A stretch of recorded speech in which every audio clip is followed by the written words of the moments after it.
জোর গিয়ে বাড়ি ভাড়া করেছেন এবং নেগোসিয়েশন করে বাড়ি ভাড়া কমিয়েছেন।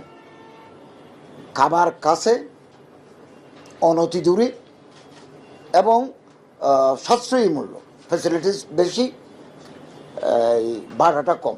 নেগোসিয়েশন করে আমরা বাড়িগুলো কিনেছি।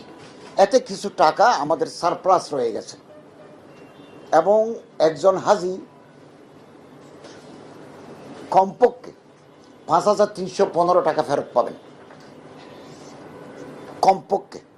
সর্বোচ্চ ফেরত পাবেন 53,642 টাকা এবং 4,978 জন হাজিকে, সরকারি হাজির সংখ্যা হতে 5,000, এর মধ্যে 4,978 জন হাজিকে আমরা সর্বমোট 8,28,90,183 টাকা ফেরত দেব।